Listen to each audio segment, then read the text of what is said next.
The Sens' latest signing involves LeBreton Flats. I think it'd be awesome. An agreement of purchase has now been signed, but the Sens acknowledge there are more hurdles to clear. Congestion of the traffic downtown would be horrendous for events that were working out of that centre. Before fans can file into a brand new venue. Go, go, go, go, go! In a string of scorchers. The hottest time of day is typically between 12 and 7, let's say. Does today take the prize? The potential for a record most don't want. How did we fare? And patio season is over. So we're kind of put in a position where our patio's gone and we're kind of inaccessible. A handful of downtown Ottawa restaurants pushed back, but the NCC forging ahead in their courtyard.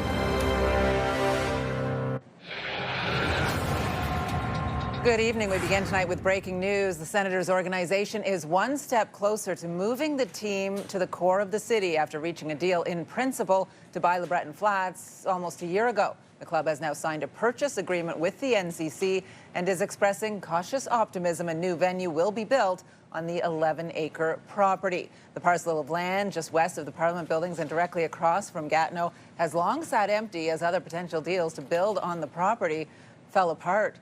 CTV's Katie Griffin is live with the details on today's announcement. Katie. Well, Patricia, it was September 2024 when the two sides reached an agreement in principle. This day, a long time coming. The agreement is for the purchase and sale of approximately 11 acres of land at LeBreton Flats that will eventually include, among other developments, a new NHL arena. No details about the agreement have been disclosed. As for what's next, zoning, design and approvals, as well as decontamination of the land are some of the items on a very long to-do list. Of the deal, Sens President and CEO Cyril Leader saying tonight there are still many more hurdles to clear, and we look forward to working with the NCC and other stakeholders to achieve our shared vision of creating an event center at LeBreton Flats that can be enjoyed by our Ottawa-Gatineau community. Toby Nussbaum, the CEO of the NCC, says the promise of a major event center will provide a lively and convenient attraction for residents and visitors, inject new energy and excitement into the core of the nation's capital, and further catalyze the development of LeBreton Flats. Here's reaction from fans and businesses. I think it'd be awesome because with the old train and the transit system, like it's going to be so much better. Like I haven't gone to a game in probably 10 years because I hated leaving the stadium. I think the congestion of the traffic downtown would be horrendous for events that were working out of that centre. Just so excited. This community has been such a hidden gem in Ottawa for so long, and we're just so excited to be a part of it and bring some light to what's going on over here. Well, the purchase of the land is a multi-million-dollar deal. Estimates have suggested building the new arena would be in the $1 billion range. As for a timeline, this is still many years away. Earlier this year, Cyril Leader said the Sens would play another 4 to 6 seasons in Canada, and then the big question would be what happens to the Canadian Tire Centre and, of course, the cost to businesses there when the Sens move downtown. Patricia? A lot more hockey to come before that move potentially happens. Katie, thank you for this. You're welcome. CTV's Katie Griffin live for us tonight. We do have extended coverage of the events leading up to that signed agreement between the NCC and the Ottawa Senators for the purchase of LeBreton Flats. There are more stories online at ctvnewsottawa.ca. Well, it's another scorcher in the capital. It was expected to be the hottest day of the summer, and although we didn't quite get there, this extreme heat wave has some hunkering down inside their air-conditioned homes, while others are finding creative ways to stay cool. The temperature climbing to nearly 34 degrees this afternoon, the humidity making it feel more like 39. CTV's Josh Morano joins us live in studio to tell us how people and even pets are beating the heat out there, Josh. Yeah, Patricia, this heat isn't slowing down everyone down, from dogs lapping up bowls of water to swimmers at Dow's Lake. There are plenty of ways residents are still enjoying summer in the city.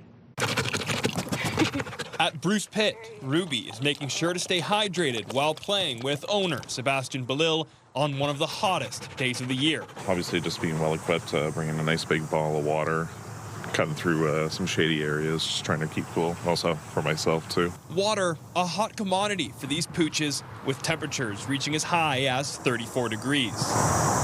But that's not stopping people from getting out and enjoying the day. We try to at least twice a week, and just come out nice and early in the morning, especially if we know it's going to be a cloudless heat wave day like this. But Yeah, that's a nice little family routine I have. We wanted to get out for a walk. I'm kind of regretting it now, but we came to Bruce Pit because there's at least some shade. For some, shade is simply not enough. Instead, choosing a dip in Dow's Lake. We're going to try for a couple hours, but they can go and jump in the water. It's fine. They're cooling off. And for others, a quick run through the splash pad always does the trick. It always feels good to go out and get some fresh air, you know?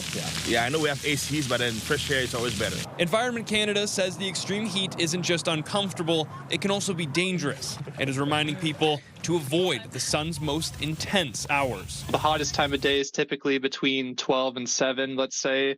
UV index is kind of high in those midday hours. So if you go out first thing in the morning or kind of later in the evening if you're able to, those can be ways to kind of avoid that direct sun in those hottest hours of the day. And more than anything, just try to make sure you're staying hydrated as we get through this heat wave. For residents like Belil and Ruby, not taking any chances, sticking to the shade and keeping the walk short before heading back to a cool home. We just finished our first lap, and I think it'll be our last. We wanted to get out here as early as we could in the morning, try and beat the big heat wave of this afternoon, and stay cool and get back home. And with temperatures staying high, health officials are encouraging people to drink plenty of water, take breaks in shade or air conditioning, and check in on vulnerable neighbors. Patricia. Absolutely. And Josh, did you run through that splash pad when you were I in? had to. Yeah, had to.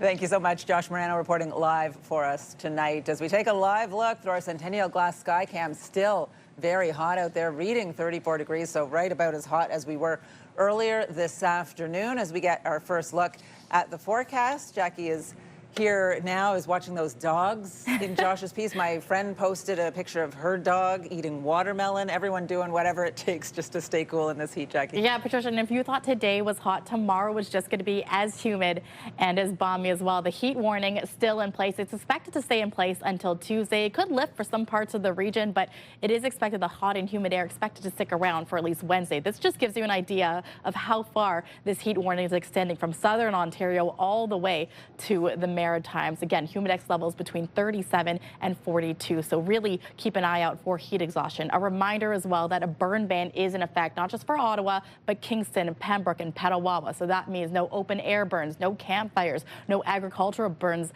until further notice. Right now, conditions here in the capital, they're feeling closer to about 40. So yeah, we didn't quite hit that record-breaking temperatures, but we are hovering close to it as well. Across the eastern Ontario as well, temperatures sitting between 34 and 38 as well when you consider the humidex values. Taking a look now at what we can expect. When will this heat wave break? Well, tomorrow also going to be quite the scorcher. 34 is the expected daytime high, feeling closer to 42. There is a chance that we could see a risk of some thunderstorms late in the afternoon, but we are keeping a close eye on that. It is on Wednesday, though, that we are expecting more rainfall to come its way around the afternoon, feeling closer to 37. So the good news is that we are not only going to see a little bit of a break from the dry weather, but also some cooler conditions by Thursday, but a bit more comfortable. 27 degrees, 31 is what it's going to feel closer to. We will have a look at your weekend forecast as well as what we can expect for the rest of this week in just a bit. Patricia. All right, Jackie, thank you.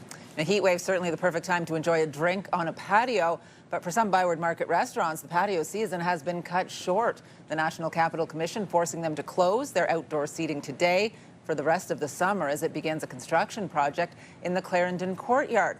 The historic courtyard is a popular spot tucked away between George and York Streets and behind Sussex Drive. CTV's Kimberly Johnson was out speaking with business owners in the area today and joins us here live. Kimberly? That's right, Patricia. Those I spoke with say the decision to start work in the middle of August is nothing short of devastating and a challenge for them, with hundreds of thousands of dollars in losses on the line. Crews are now removing the cobblestones at the Clarendon Lane Courtyard as part of a construction project, forcing the closure of several restaurant patios for the rest of the year. The monetary value is going to be real. I think we're looking at hundreds and hundreds of thousands of dollars in lost sales. Just weeks after Beyond the Pale opened its new patio in the Byward Market, diners now have to sit inside. But co-owner Shane Clark is worried some may not be able to find the restaurant at all. We don't have street access like most of the other restaurants or all of the other restaurants in the courtyard. So for us, it's going to be very difficult to draw people in through a construction site. Clark says some weddings and events have already been canceled. The work includes replacing patio stones and improving storm drainage. The National Capital Commission says it's adjusted the timeline as much as possible to reduce the disruption for both this patio season and next. Writing in a statement, this type of work can only be done during a certain time of the year. If we were to delay the start of the work, next year's patio season would be compromised. And we're trying to, give some patio options for the Clarendon. David Godso is trying to salvage the season for his restaurants. He says he understands the work needs to be done, but feels there was little consultation. So that's where we're really struggling with. He and other owners are hoping customers will continue to support them. And I really just want to encourage people to, just because it's a construction site, to not be scared away from coming down here. We have beautiful indoor restaurants, indoor spaces, and we're just trying to keep people coming and keep this place vibrant so we can reopen next year. The NCC says it has also increased signage for pedestrians and customers to follow while the construction is being done, and that the work is scheduled to be completed by the spring of 2026. Patricia? It's the patio business, it's the weddings, that's a huge loss. CTV's Kimberly Johnson reporting live for us. Thank you. Now you can scan the QR code on the bottom of your screen to link to us online or visit ctvnewsottawa.ca. We have more details on the NCC's construction project in the Clarendon Courtyard and the impact it's having on local businesses. Still ahead, rolling safely on two wheels. There is an app for that, a new guide helping cyclists find the best route through the city. That story coming up. A teenage boy is dead after an ATV crash about an hour east of Ottawa. It happened in East Hawkesbury around 7 p.m. last night on Concession Road 6. Police say the ATV with two people on board rolled over on a private laneway. A 13-year-old boy was brought to hospital where he later died. The circumstances of the crash are under investigation. Any witnesses are asked to contact the Ontario Provincial Police. 3 people were taken to the Ottawa Hospital Trauma Centre after a multi-vehicle crash in the city's West End yesterday. Emergency responders were called to Carling Avenue east of Moody Drive around 4:45 in the afternoon. 3 vehicles were involved in the crash. 1 person had to be extricated. All 3 people were in stable condition.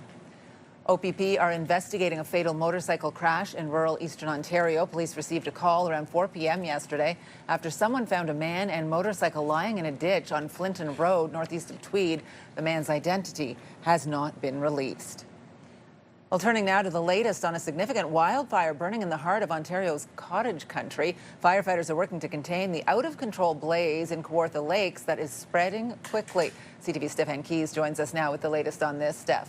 Patricia, hundreds of firefighters are now battling flames that have been burning since Saturday. Crews on the ground say it has grown to 27 hectares in size, which is the equivalent of 50 football fields. Kawartha Lakes is about 4 hours southwest of Ottawa and is a popular spot for cottagers from both Toronto and Eastern Ontario.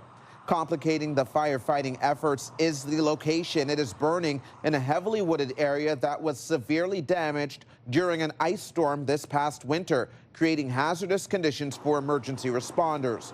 Water bombers have been flying in the area since this weekend, fighting the most active parts of the blaze from the sky. At this point, no injuries have been reported and no evacuation orders have been issued.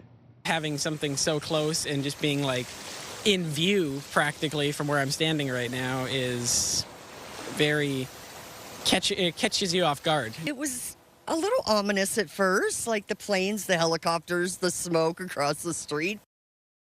Officials say they think the fire started after a storm that came with a lot of lightning last week. Everyone in the area is being urged to watch for updates because with such dry conditions, the fire conditions can change very quickly.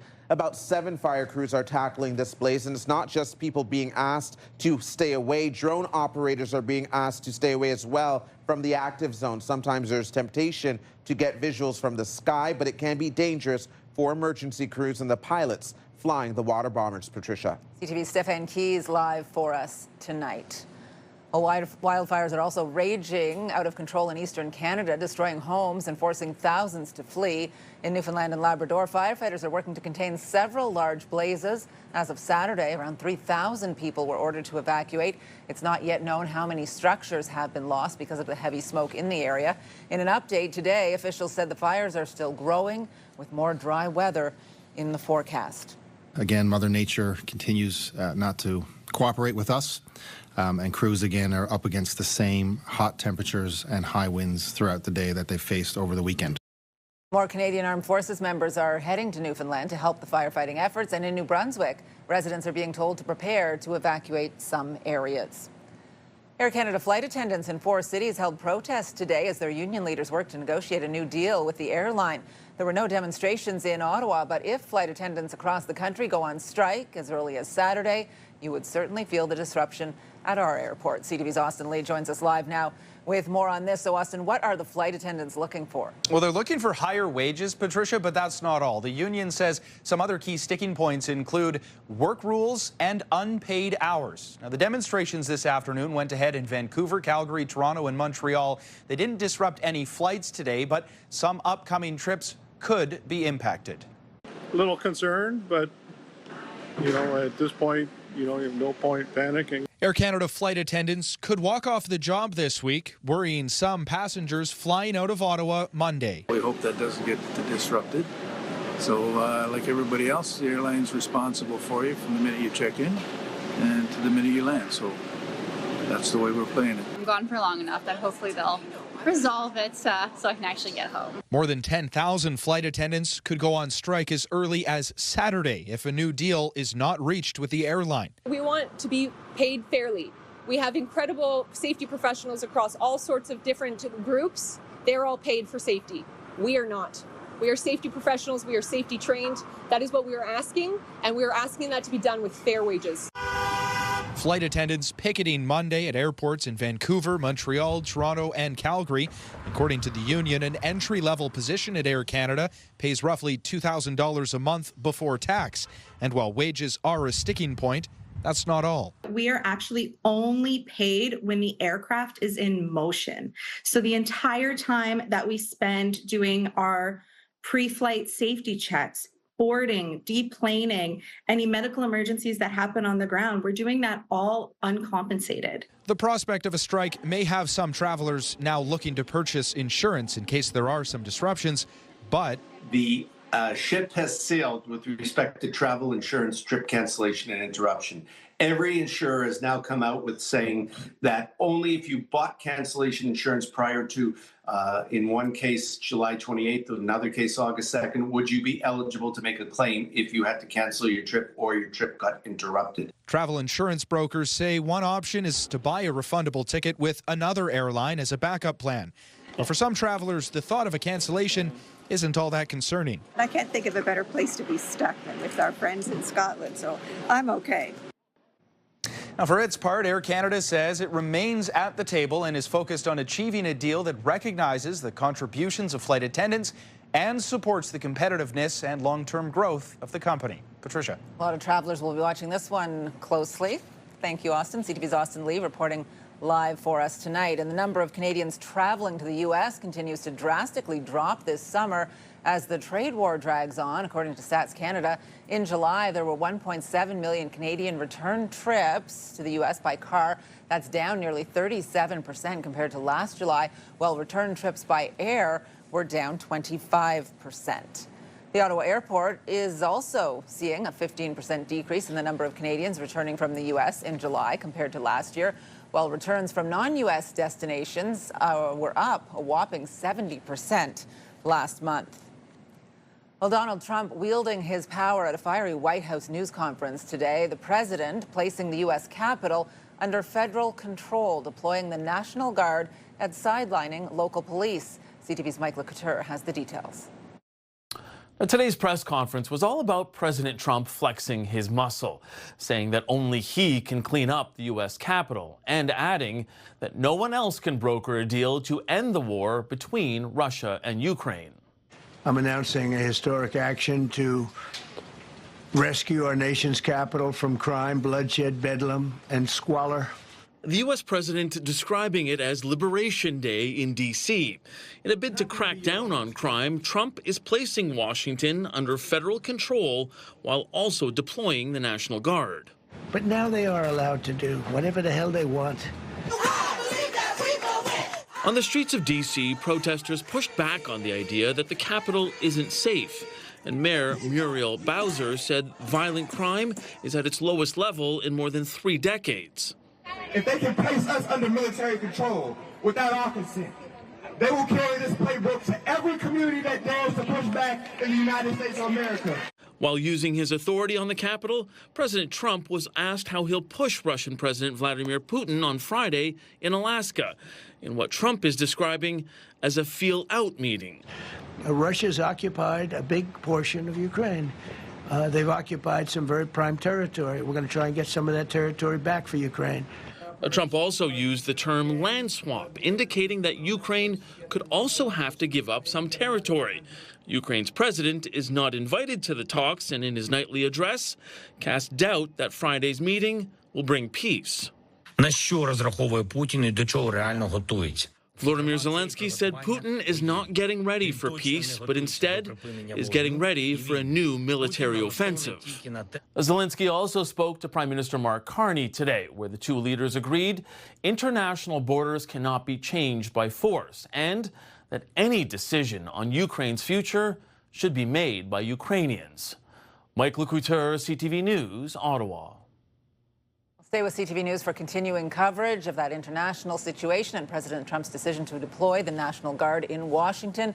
You can find updates on radio on News Talk 580 CFRA and CTV News channel at any hour.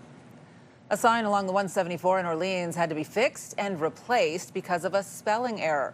The sign that says Orléans on the 174 near Jeanne d'Arc Boulevard had been missing the accent aigu over the E. The accent had officially been added to the name of the suburb in 1994. The area councillor says he received a number of complaints and asked the city to make fixing and replacing the sign a priority. Orléans is spelled with an accent. It's a proper noun. It's Orléans. It's got an accent aigu on the E. The little things matter, and as one of my constituents mentioned earlier today, if you can't get the little things right, how do you expect people to get the big things right? The old sign was removed and a new sign with the correct spelling was installed early this afternoon. It's the premise behind it is to make sure that people can get around in the most comfortable manner.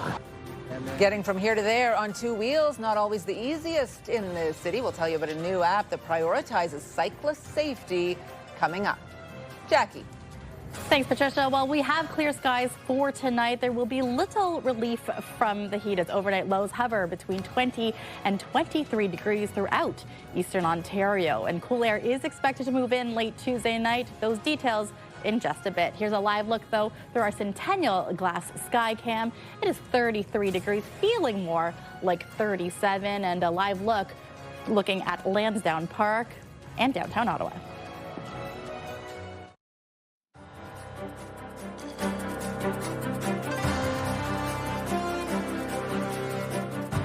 Well, biking is huge for many in Ottawa, but navigating the roads safely for cyclists, not always the easiest in this town.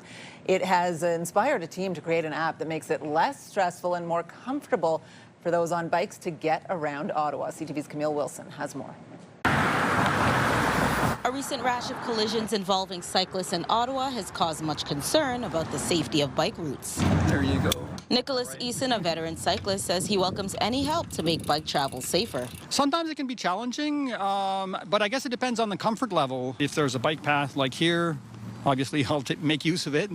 But I don't mind the streets or the bike paths. The streets have the cars, the bike paths have, well, the recreational pathways, so they have scooters, walkers, people with strollers. So you got to watch out all the time. The Cycling Guide, a new bike map, is now available to help cyclists like Nicholas navigate Ottawa's streets, bike lanes, and pathways. The map shows cyclists which routes are busy with pedestrians and vehicle traffic. The premise behind it is to make sure that people can get around in the most comfortable manner. It ensures that you know what you're going to encounter. It's all color-coded, so it's always going to route you on the safest route, which is always green. Green is good. It's an app for tips for cycling through each season, bike safety, language options, and it's able to switch between regions. But then if there are sections of the route that aren't connected well, it might have to put you on a slightly busier street, but you're going to know that that is coming, which is key, to knowing what's going to come. The app will also guide tourists and visitors. Just have to be more aware of your surroundings and always look around you, or intersections. Make eye contact with the cars. If there's one that's in a turning lane, you just got to be super aware. I definitely find there's better spots and worse spots in the city. Some spots like right here, great bike path to use, but other spots you go a little further into downtown and suddenly the bike path just dries up. I don't like O'Connor because it's a one-way street and the bike paths are two ways, so people in the cars don't naturally look one way when they're coming into a one-way street, so it's a little bit difficult on those ones. The bike map is now available on all Android or iPhone devices. Camille Wilson, CTV News. Well, you do get a little bit of a breeze on the bike, but not enough to make a whole lot of difference today. Another sweltering one in the capital as this heat wave continues. A good day to be out on the water. Many people were enjoying it at Petrie Island this afternoon. Others enjoying the Petrie Island beach as they tried to stay cool. You couldn't be on the beach very long before you'd be wanting to be one of the people in the water, for sure today, Jackie. Yeah, definitely. I mean, hot take, Patricia. I know a lot of people are like, it's hot, it's humid, I can't take this anymore, but I'm definitely loving this summer. I know that we've had a lot of sunny days, but how often are we going to get that in the winter? So I'm just trying to remember that winter is coming. Today was almost too much, though, even for me. I had you with me for like at least the last 3 weeks, and here we are saying it's a little too hot. That heat warning still in effect for really most of Eastern Ontario and Quebec as well. It is going to last until Tuesday night. Potentially it could stick around even for most of Wednesday, but it should clear by the time we get to Thursday. Right now, temperatures feeling like 37, partly sunny conditions as well. And as we look towards the next 24 hours, when the sun sets, yes, clear conditions, but it's still going to feel closer to 36. And then tomorrow is going to be a hot start when feeling closer to 27 when you factor in the humidity. And then tomorrow afternoon, there is a chance for parts of the region could see a chance of some thunderstorms. We are getting to a daytime high about 34, possibly 35, with temperatures feeling closer to 42. But really across the region, temperatures are going to be a little bit uncomfortable if you don't have an AC or a fan, with temperatures hovering around 20, 21 degrees. And this is expected to last for Tuesday or Monday night into Tuesday as well. Tomorrow's daytime highs feeling closer to 40, 42, even parts of Cornwall, Brockville feeling closer to 43. So yes, tomorrow could potentially be the hottest day that we're going to see this week. Across the country now, as we mentioned, the Maritime's also seeing that stretch of humidity as well. 29 in Fredericton, much hotter when you factor in the humidex values. 31 in Toronto, Windsor 30 degrees as well. As we make our way out west, they've had a much cooler, more comfortable summer in terms of the temperature, but they've had a lot more rainfall as well, severe thunderstorms as well. Regina 22 and a risk of thunderstorm as well. Calgary, Edmonton sitting between 22 and 24 degrees. As we look towards our 7-day forecast, it's brought to you by Davidson Hearing Aid Centers, celebrating over 80 years in family business. Tomorrow, we did mention that in the afternoon, there's a slight chance that we could see some showers around 4 or 5 o'clock. It's going to quickly move away. It's really Wednesday where we will see a little bit of relief in terms of some wet weather as well as some cooler conditions, because Wednesday into Thursday, overnight lows, a cool 16 degrees. And then Thursday and Friday, we'll have sunny, high 20-degree weather, as well as Saturday. That's when we're going to start to see warmer conditions as well. So a little bit of relief, but then the weekend it's going to gear up for some hot, sunny weather. And yet, I saw that 24 on the Monday off in the distance. Now I'm starting to get nervous about it turning cold. So I take it all back. All right, come join me. Thanks so much, Jackie. Well, coming up, why a popular Nepean pool will be closed for the rest of the summer.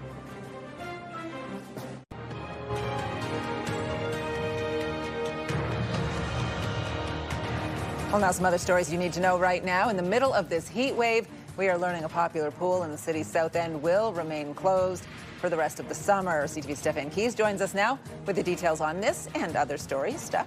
Patricia, General Burns Pool on Chesterton Drive was initially closed for repairs on June 12th because of water clarity issues. It was expected to reopen mid-July, but now the city says more repair work is needed than originally anticipated. The councillor for the area, Sean Devine, says crews have removed all of the paint from the pool walls through extensive sandblasting, but more work is needed to extend the life of the pool basin. The closure has left many parents scrambling to schedule swimming classes. The pool is expected to reopen on September 9th. You'll want to give yourself extra time this week if you are traveling in the evening hours on LRT Line 2 from today through to Friday. The north-south LRT line will run every 24 minutes instead of every 12 after 8 p.m. OC Transpo will be installing equipment to monitor train axle bearings. Line 4 to the airport will run as per usual. Salter's played in. Top of the box, Salter finds Tabler. One more in the shot! Oh, it's artful! Atletico Ottawa back on the pitch in Winnipeg yesterday. David Rodriguez putting Ottawa on the board in the 32nd minute. Ottawa added another goal late in the game. The final score 2-1 against the Valor. It's now on to a battle of the top two teams on Friday at TD Place. Ottawa is 1 point behind Hamilton's Forge FC as they look to get back on top of the Canadian Premier League standings.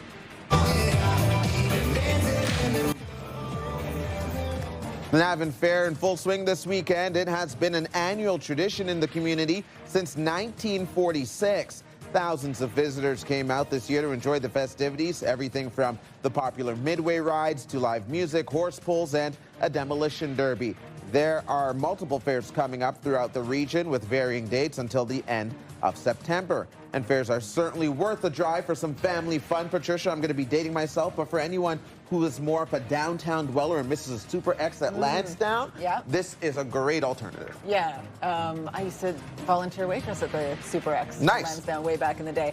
Also, was at the Navan Fair on Saturday night, not just family fun, a little bit of adult fun. A little bit of adult fun indeed, I'm sure. A lot of our viewers were at the Navan Fair. Some of them came up and said hi. So if you happen to be watching and you were at the Navan Fair, next year, Steph's going to buy you a cotton candy. Yeah. And Patricia will be there. She'll buy you a Coke. That's her favorite. The issue of RSV and raising awareness is so important because of what we went through with Willa. Well, coming up, calls to make the RSV vaccine more widely available across Canada ahead of respiratory virus season.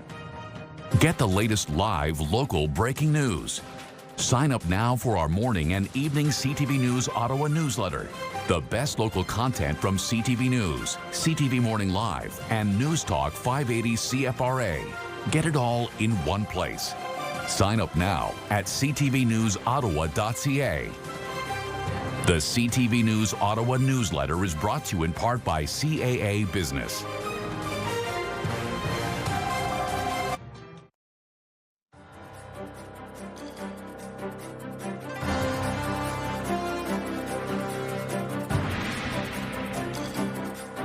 Well, fraudsters are constantly bombarding our phones with scam calls, texts, and emails, which means you have to be careful which links you click on. CTV's Pat Foran shares the story of two people who lost more than $20,000 after their bank accounts were hacked when they clicked on fraudulent links.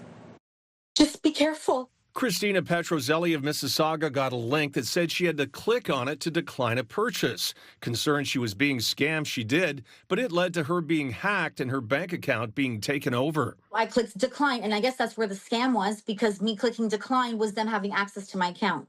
Petrozelli was scammed out of just over $22,000. Her bank is RBC, and she was shocked to be told because she had granted the scammers access to her account, she won't be reimbursed. I have feelings, and I have people that rely on me, and you're taking everything that I had, and I didn't do it. A spokesperson for RBC told CTV News, "We are unable to share details. However, RBC will never ask you to download a remote access application." I clicked the link and I updated my information. And then the next thing you know, my phone stopped working. Christy Seymour of Oshawa also clicked on a link she thought was updating her credit card. Her phone was hacked and scammers got into her account and stole almost $29,000. She had called Wealthsimple for 3 days to block her account, but couldn't get through. That was all of the money I've saved my entire life, and it's just gone, and they're not taking any responsibility for their part of the problem. Wealthsimple told Seymour, your account appears to have been accessed by an individual to whom you've authorized via a phishing scam. They're getting more and more targeted, more personalized, and more sophisticated. Cybersecurity experts say everyone should be using dual-factor authentication to add another layer of protection and be cautious of all links you receive. The three things that they're counting on are surprise, urgency, and that need to respond. After CTV News contacted Wealthsimple, they reviewed Seymour's case and said, as a gesture of goodwill, we have reimbursed the losses she experienced while trying to contact our team. She was given a full refund of almost $29,000, which was great news for her. Thanks, CTV. I feel wonderful. Like all the worry and dread and regret and doubt is gone, and I feel great. I don't know what I would do without you guys. Pat Foran, CTV News.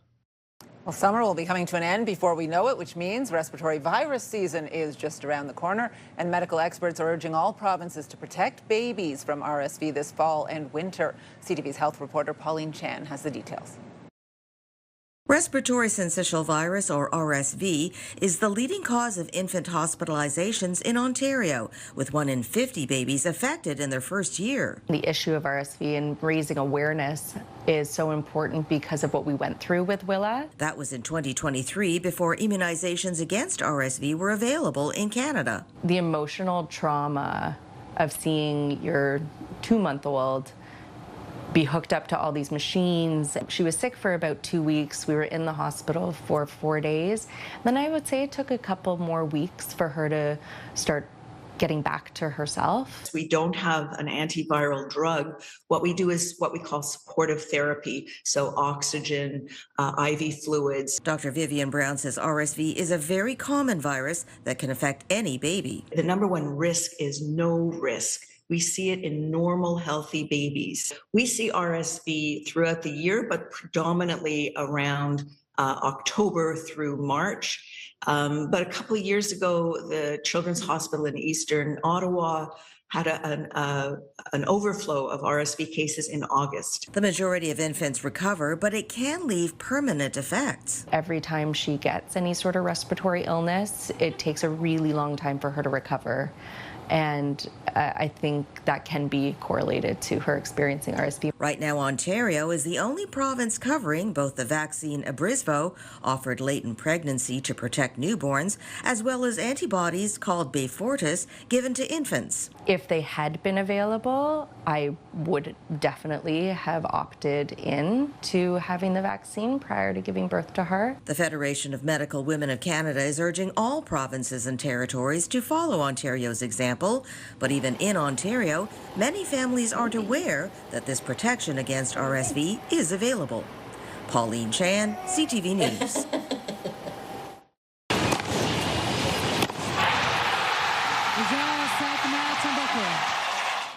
Well, coming up, she captured the attention of the world. Victoria Mboko sits down for a one-on-one interview with CTV News after her remarkable National Bank Open win.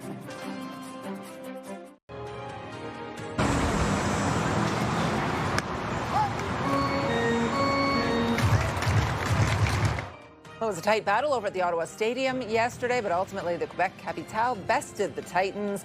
The final score 6-5. The Titans are back in action Tuesday, opening up a 3-game series at home against the Florence Yalls.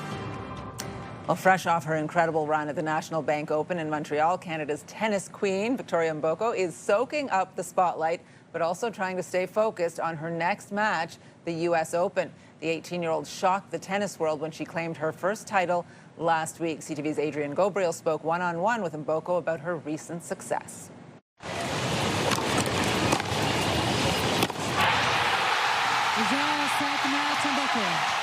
Utter disbelief.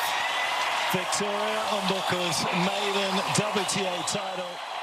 National Bank Canadian champion. How does that sound? Now that when you say it like that, I mean, it feels kind of crazy. I'd say it's kind of hitting me a little bit harder now than it was right after the match. But when you reflect back and you see what you've accomplished in such a short amount of time, what does that mean to you? If I would have told my younger self that, you know, I would have done something like that, I would have never thought of it. Your family flees war in the Democratic Republic of Congo. You were born in the U.S. in 2006. Shortly thereafter, you move to Canada. Do you believe the resilience, the perseverance of your parents, of your family, has transferred into your game on the court? I think it definitely does. Maybe I haven't really experienced what they've experienced along the way, but knowing that kind of sacrifice that they make, they worked overtime, you know, so we can we can have the opportunity to have more lessons and play in the group practices and play with good people. There was just so many sacrifices along the way that played a big role into who I am today. I think growing up, I always was aware of it, and I think I made more of an effort to try to better myself to make it worth it, you know? You're 18 years old. You just won your country's top tennis tournament. How does Victoria Mboko stay grounded while continuing to rise? I think having a great support system around me, having people who know who you are, I think it's very important at tournaments and even in life as I advance in my career, to have just great people around me that can make me feel like me, and who can make me feel comfortable as well. The teenage champion is indeed sure-footed in the spotlight. Her youthful gaze now shifts to the U.S. Open, where she'll be playing for the very first time, with aspirations of winning her first Grand Slam tournament now on the horizon. Adrian Gobriel, CTV News, Toronto. It's a great experience, and we come every year. Well, coming up, how an Eastern Ontario farm is honoring Terry Fox in a unique way on the 45th anniversary of the Marathon of Hope. Jackie.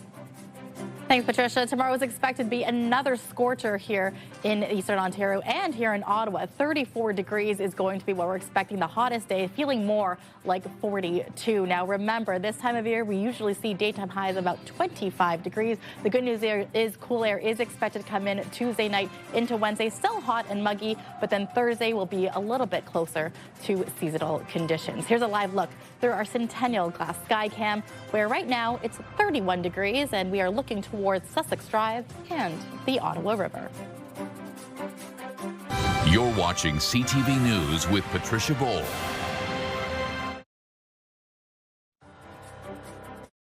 Hairstyles, courtesy of Salon Fiorella. Well, here's what's on CTV tonight. E-Talk, The Big Bang Theory, American Ninja, and Match Game. Here's a recap of the top stories we are following right now. We're so excited. This community has been such a hidden gem in Ottawa for so long, and we're just so excited to be a part of it and bring some light to what's going on over here.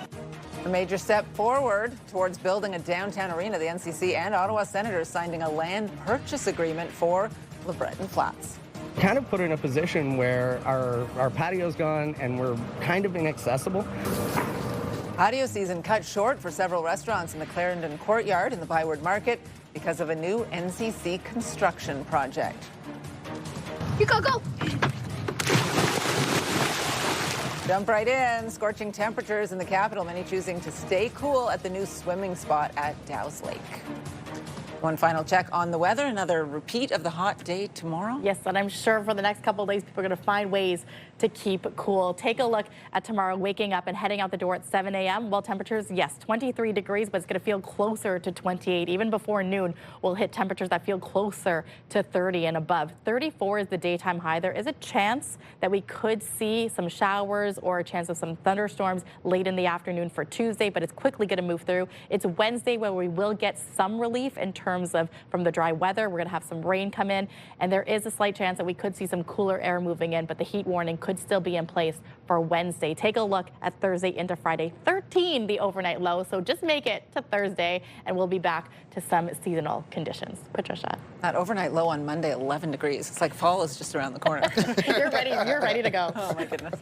Thank you, Jackie. Steph is here taking a look at the 11:30 news for us. Yeah, thank you. Unfortunately, it's not a great story that we have to share with you tonight. We're going to bring you a tragic story where an Ontario man lost his life in a car crash. Now, he's not from our part of the province, but people are starting to lean into the details. Not only is his legacy one of kindness, the other driver charged in this collision is also connected to the crash involving the Premier earlier this year. So we're going to tell you more about that, provide full details later tonight. Join us for CTV News at 11:30. Thank you, Steph. And finally for us tonight, a farm in Van Cleek Hill is paying tribute to one of Canada's most iconic figures. This is pretty special to us. Terry Fox. Can't say more about it. Every year we met farms designs a different corn maze. This year they're celebrating the 45th anniversary of Terry Fox Marathon of Hope. When viewed from above, the corn maze looks like a $5 bill featuring Terry Fox. That $5 bill set to start circulating in 2027. And the maze is also filled with Terry Fox trivia, and the farm has a Terry Fox exhibit set up in its museum. Very cool. It is very cool. And of course, people there saying wonderful things about Terry Fox, as were the hosts on your morning this morning, acknowledging Terry's legacy and then saying, but we hate corn mazes. Don't put us in there. We get lost. We get hot. I watched too many episodes of Are You Afraid of the Dark back in the day. So. Oh. Go during the daytime. Don't go in there alone. Don't go in there alone at night, right? And put an air tracker on yourself. So someone come find me, please. Yeah. Have a good evening, everyone. Stay safe. Don't get lost.